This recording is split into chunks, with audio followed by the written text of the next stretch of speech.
All right, now to help us put this in perspective, we are joined this broadcast by Mr. Eugene Craig, who's a political analyst and also the former chair of the Black Republicans for Harris.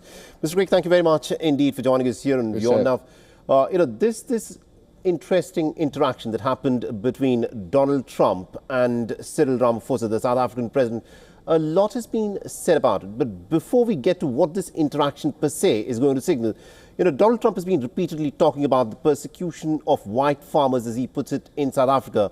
But Cyril Ramaphosa says that this is simply not a policy of the government in South Africa. In your assessment, why is this such a big issue for Donald Trump that he keeps repeating this over and over again? Well, it's a big issue because Donald Trump and his advisors like Stephen Miller, Elon Musk, Steve Bannon, and others thrive on what we like to call white resentment politics, where they have to find some issue here in America has become the immigration issue, where they have to find some issue that just drives the wedge for white people. And here, they've taken up the cause of the Afrikaans, and they've dived all in on this whole philosophy and this myth of white genocide. There's nowhere in the world where white genocide actually happens. There's nowhere in the world. I mean, there's never been in the history of the world where white genocide has happened at the hands of people of color. All of our peoples, whether here in America, Black people here in America, or Indian people in India over the course of history, have been victims of genocide at the hands of white people, not the other way around. But right. Donald Trump has white nationalists and as advisors around him, and they've pushed this ideology and this theory and this myth and this lie, and you've seen them act on it. So last week you saw 50 migrants from while they're kicking out hundreds of thousands of migrants of color, you saw them welcome with open arms 50 to 60 migrants from South Africa because, based on a lie of white genocide. All right.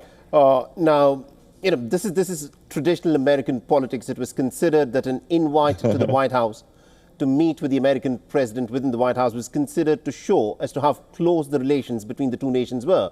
But Trump seems to be changing American diplomacy on its head, where an invite to the White House could now mean, a sort of a potential ambush of sorts laid down by the American president. We saw what happened with Cyril Ramaphosa earlier with the Ukrainian President Volodymyr Zelensky, and also to a certain extent with the Jordanian King Abdullah. Yeah, and the thing is this, right? Historically, it has been a sign of strength to sit down with the President of the United States as a world leader. But, you don't know what you're going to get from Donald Trump.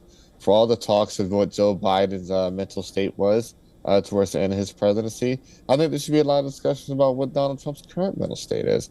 And, his emotional instability, right, and how he handles a lot of other world leaders that visit the White House.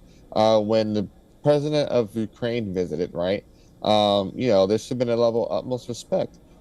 Ukraine's fighting a war that Americans don't have to fight ourselves right now when it comes to Russia. So, rather than a disrespect to put on the show, there should have been a level of respect there. King Abdullah has been a close ally of America, whether it's a Democrat or Republican president in place. And so, but what you see here with this 2025 Trump administration, you see, an unqualified Secretary of Defense, unqualified Secretary of Homeland Security, a Treasury Secretary that has our economy in free fall, Commerce Secretary that is giving the president trade advice that's killing our economy, and right, the President of the United States that's not just sleep at the wheel, but actually doing actual damage. All right, we'll have to leave it there. Thank you very much indeed, Mr. Eugene Craig, for joining us with our perspective there. Thank you. For all the latest news, download the WION app and subscribe to our YouTube channel.